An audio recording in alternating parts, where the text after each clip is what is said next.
Hi everyone, my name is Rachel, and welcome to my YouTube channel. This is where I make scrapbooking process videos and also do live scrap and chats every month. I hope you enjoy my little corner of the big crafty world, and if you'd like to watch more, please subscribe to my channel and click on the notification bell to always know when I have a new video. If you could also give me a thumbs up, that would be super awesome. Alright everyone, let's start scrapping!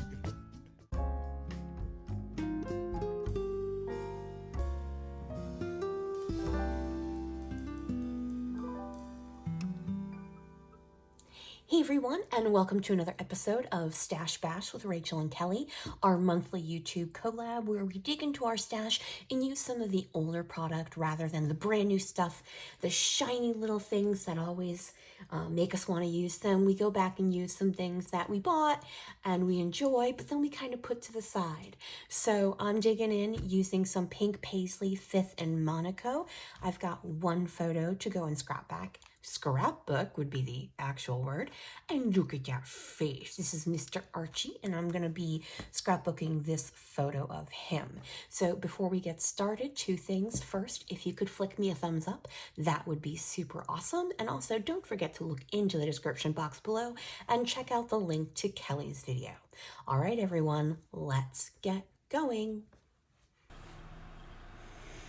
Okay, so one fun thing to note, I actually have not really worked with this collection at all. I did pull out some things and I made a page kit with it, and I still have that page kit ready to go whenever I want to make that layout, but I really haven't, and I think I took a title out of the word thickers, but other than that, I haven't really use this. So it's great to go ahead and dig into it, even though it's not super duper old. It's only about 2 years old. It's still been sitting in my stash for that long.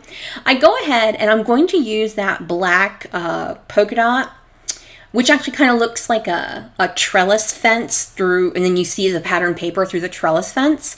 And what I'm going to do, because our edict this month is to use a busy background, I'm actually going to use a bunch of busy papers. I've got that multicolored diagonal stripe is what I'm using to mount my photo. I am using this hello, hey, hi cut apart, and that's going to be a design element on my page. But I'm going to do a lot of layers. I'm going to go ahead, get my branding strip off. Excuse me, just like little throat thingy there. So I'm definitely thinking about using that branding strip as well. I trim this wood grain paper in half, so basically you get just the diagonal stripe of the wood grain, and then what I do is I went ahead and tore one edge, and then I trimmed off the other edge, and then I saw that very bold floral, and I'm like, oh, that would be good as well. So I then trim off this really brightly striped paper as well. So I'm actually using quite a few bold pattern papers, very busy, but because except for the background piece, I'm using them in small amounts, it's not as busy as using larger chunks. I do go ahead and decide when I put everything down, I needed to brighten it up. So I took the black and white floral, which is actually in itself a pretty bold pattern itself, and I'm going to add that as my base layer. I decided I wanted to tear the bottom of that. When you do something like this where you are doing layers so often, it's one thing to do so it doesn't look like you're building a box is to do what I do at the beginning, which is offset the layers. And then when you get to the bigger layers, I tore the bottom of both the wood grain and the black and white print. And the reason for that is, and then I offset the bottom layer as well.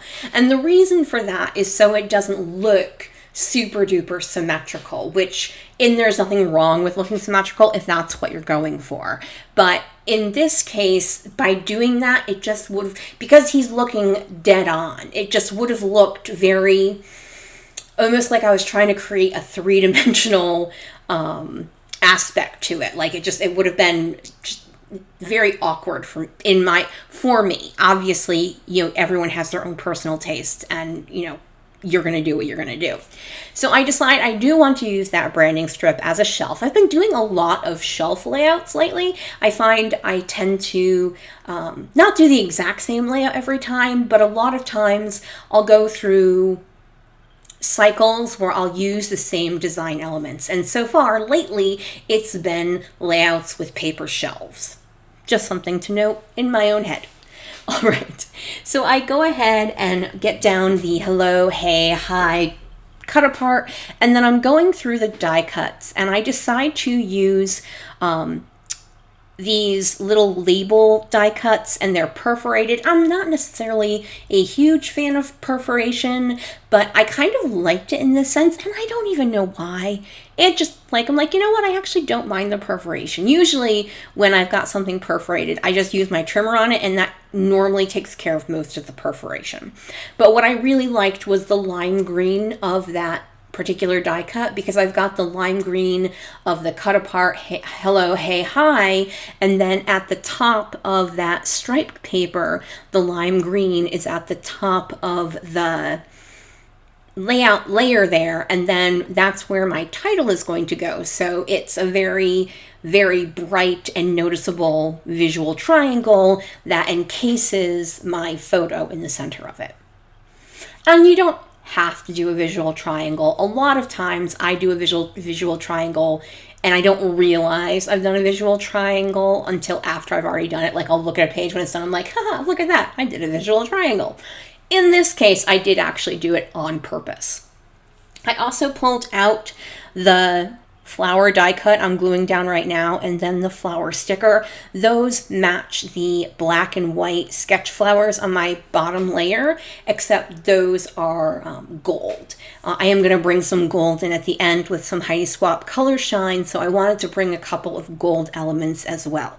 I also pulled that sticker flag that's in the wood grain to help tie in the wood grain layer, and then a phrase sticker below that, to bring in the bright pink that's in the floral paper, as well as on in my photo on the blanket there is a hot pink and pink as well.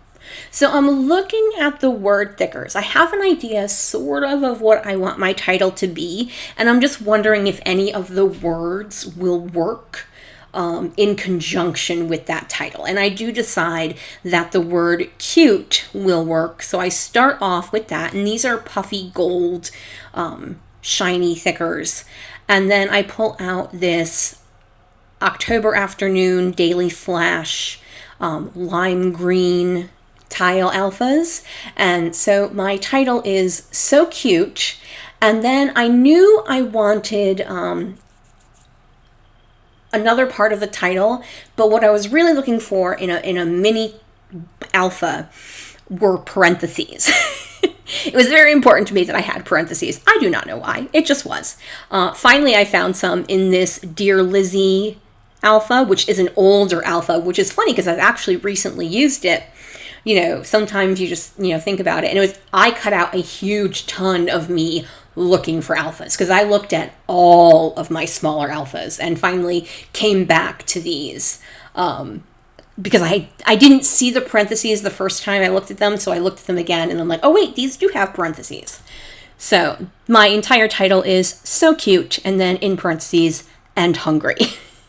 Because I don't remember if I explained at the beginning of this photo, my dogs think they should be fed immediately when I get home from work, or when I work from home immediately when I finish work. And in fact, their dinner time is not until 6:30. So Archie's thing is to lay on my lap and stare at me until I get up to move. So I added some of those puffy hearts, bringing those colors around the layout, finished my layout with Heidi Swap Gold Color Shine, and now it is done. Thank you guys so much for joining me. Don't forget to check out Kelly's video, and if you could flick me a thumbs up, that would be super awesome. All right, everyone, bye!